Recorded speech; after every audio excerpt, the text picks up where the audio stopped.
She made history on ice, won 2 gold medals at the 2026 Winter Olympics in Milan, became the first American woman to win Olympic singles gold in over 2 decades, and her father was happy about it.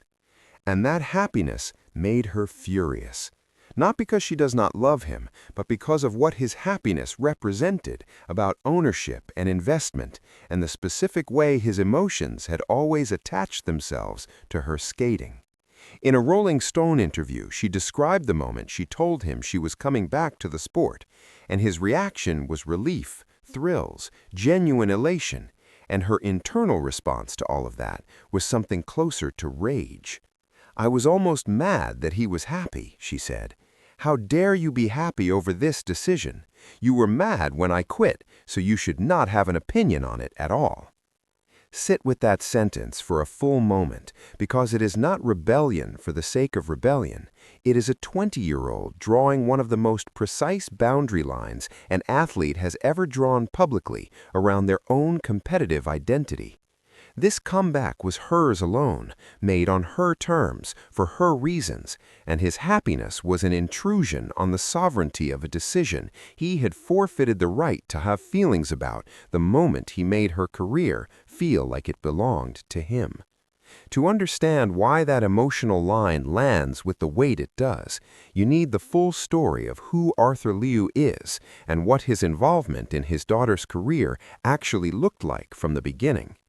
Arthur did not cheer from the stands at weekend competitions.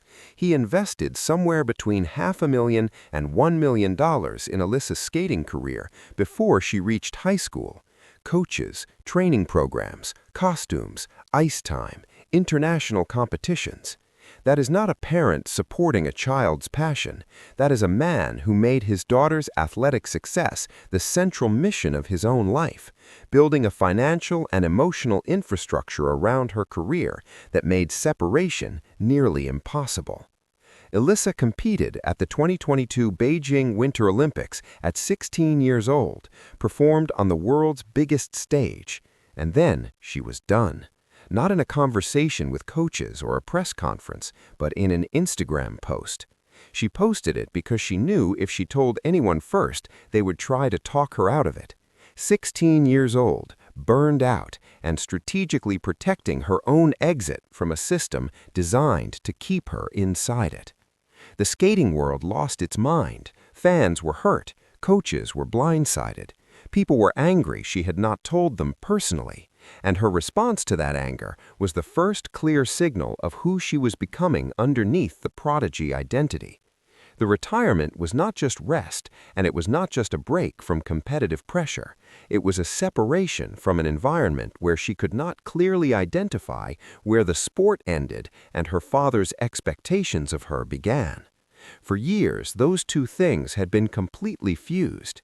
His investment, his involvement, his emotional state tied to every jump she landed and every competition she entered, woven into the fabric of her athletic identity from the time she was a child. She breathed for 2 years without that weight, lived without the specific daily experience of someone else's financial sacrifice and emotional investment sitting on top of every training session and every performance decision she made. When something inside her wanted to come back, it came from inside her, not from her coaches, not from her father, not from USA figure skating needing her for a team, from the part of her that had learned what she actually wanted after finally having enough silence to hear it. The decision to return was hers in a way that nothing in her skating life had ever fully been before. And when her father responded to that decision with happiness and relief, it felt like he was claiming a share of something she had specifically taken back from him. That is the specific emotional logic underneath "I was almost mad that he was happy." Not irrationality, not ingratitude, but the precise response of a person who needed one thing to belong entirely to herself and watched someone else immediately try to attach their feelings to it. Some reporting framed the dynamic as Alysa firing her father, cutting him out, shutting him down in a clean, dramatic act of competitive independence that made for an easier narrative to summarize in a headline. Her correction of that framing was quieter and somehow more devastating than the dramatic version. He was never there, she said, not fired, not dismissed, just absent in the ways that mattered most during the years that shaped her. That distinction between the dramatic version and the real version is everything. A firing implies a relationship that existed in a form worth ending, while absence implies the relationship that was supposed to exist never fully took the shape it needed to. The investment was real, the money was real, the presence at competitions was real, but whatever the relationship was supposed to be beyond the financial and logistical infrastructure of an elite athletic career, that version of Arthur Liu was apparently not consistently available. He was not there in the ways that mattered most, and when he showed up emotionally in the form of happiness about her comeback, she had no relational history with that version of him to attach the happiness to without it feeling invasive. You cannot be absent from the interior of a person's life and then claim emotional investment in their major decisions. That is the boundary Alysa was drawing, and she drew it in public with the calm of someone who had been thinking about it for a long time. February 2026, the Milano Cortina Olympic Games, the whole world watching, and Alysa Liu stepping onto the ice as something she had never been during any previous competitive performance in her career. Not a prodigy, not a teenager competing under the weight of her father's investment and the federation's hopes, not a technical marvel executing a program she had been assigned. Herself, completely and only herself, on the world's largest stage. She skated like someone who had earned every inch of that moment through specific, documented internal work that had nothing to do with jump training and everything to do with understanding what she wanted and why she was there. Technically brilliant, emotionally free, completely in control. And when the scores came in and 2 gold medals were confirmed, the arena went electric in a way that the previous version of her career had never quite produced at the same frequency. The first American woman to win Olympic singles gold since Sarah Hughes in 2002, ending a 24-year drought that had haunted the program across multiple Olympic cycles and multiple generations of exceptional skaters who came close and never reached the top. For Alysa, standing on that podium with gold around her neck, something more personal than athletic achievement was happening. This was the moment she proved to herself that the comeback was the right decision, made correctly, and that the proof belonged to nobody else. The broader conversation this story is part of is one that professional sports has been having with increasing urgency and still without clean resolution. Where does a parent's role end and an athlete's autonomy genuinely begin?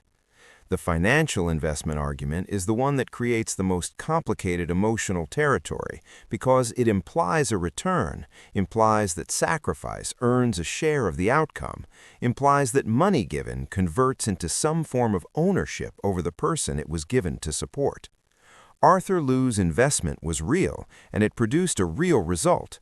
His daughter became the youngest national champion in American figure skating history at 13 and eventually an Olympic gold medalist at 20. But the investment does not convert into emotional rights over her competitive decisions. That specific claim that financial sacrifice earns the right to emotional ownership over another person's choices about their own body and career is the claim Alysa was refusing in every public statement she made about her comeback and her relationship with her father. The world tells athletes, especially young women, to be grateful, to be coachable, to smile for the cameras and credit the people who sacrificed for them, to frame their success as a collective achievement that honors everyone who contributed. Alysa Liu looked at that script and quietly tore it up, not in anger, not in bitterness, but with the specific clarity of a person who had done enough internal work to know exactly where she ended and where everyone else was supposed to begin. She walked away from the sport she loved because staying was hurting her. 16 years old, no press conference, no dramatic exit, just a teenage girl listening to herself and acting on what she heard without waiting for permission. She came back when something inside her was ready, not when her father wanted it, not when the federation needed her, not when the competitive calendar created a convenient window, when she needed it, for reasons that were entirely her own. And then she went out and became an Olympic champion on a program she designed, skating to music she chose, in costumes she approved, coached by a team that had learned to respect her agency as a condition of her participation. That sequence, leave when it hurts, return when it feels right, compete on your own terms, win the gold medal, is the complete model for what athletic autonomy looks like when it is practiced rather than just discussed as an abstract principle. The conversation about parents and pressure and investment and ownership in youth sports is happening right now across every level of athletic development, from weekend travel teams to Olympic training centers, and Alysa Liu is at the center of it. She is not angry about being at the center of it, she is just clear, and the clarity she brings to the conversation is more useful than the anger would have been, because clarity can actually change the way institutions and families operate. The specific phrase she used, he should not have an opinion on it at all because it should not affect him as much as it did the last time, is not the language of a rebellious daughter processing unresolved conflict through public media. It is the language of a young woman who has done the specific psychological work of understanding the difference between someone caring about you and someone making your decisions about themselves, and has decided she will no longer accept the second thing disguised as the first. A parent who is devastated when their child retires from a sport is expressing something about their own needs rather than responding to their child's well-being. And Alysa, at 16 years old, made the instinctive decision to create distance from that expression, even though she could not yet fully articulate why. At 20, after 2 years away and a comeback built entirely on her own foundation, she can articulate it precisely, calmly, on record, in a Rolling Stone interview, without visible bitterness toward the father she is describing. That emotional maturity, the ability to name something accurately without requiring the other person to be a villain, to describe a dynamic clearly without converting it into a grievance, is the most impressive thing she demonstrated in that interview, more impressive than any quad jump she has ever landed. The gold medals are on the podium and they are visible to everyone, but the internal victory she was describing in that Rolling Stone interview is the harder-won achievement, and it took exactly as long as it needed to take for her to be ready to name it. The generation of young athletes currently inside elite figure skating, elite gymnastics, elite any aesthetic sport where the female body is evaluated by judges is watching what Alysa Liu is doing with her platform right now.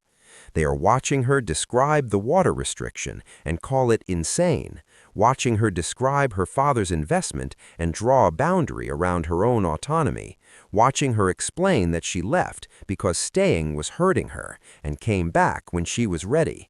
They are watching a 20-year-old with 2 gold medals demonstrate publicly that the script, be grateful, be coachable, credit everyone who sacrificed, never imply that the system damaged you, is optional and can be refused without destroying the competitive career. That visibility matters in a way that is difficult to quantify because the primary mechanism that keeps these systems intact is the silence of the people inside them, athletes who have been trained to believe that describing their experience accurately is a form of disloyalty. Every time Alysa speaks about this with the calm, direct honesty she brings to it, she makes it slightly more possible for the next young athlete to describe their experience with similar directness and slightly less fear of the consequences of telling the truth. She did not set out to be a reformer or an advocate.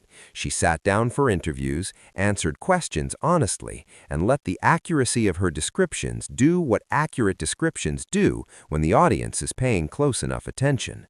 2 Olympic gold medals at 20 years old is the professional headline of Alysa Liu's story through the Milano Cortina Winter Games, and it is the credential that earns her the platform to say everything she has been saying in the weeks since.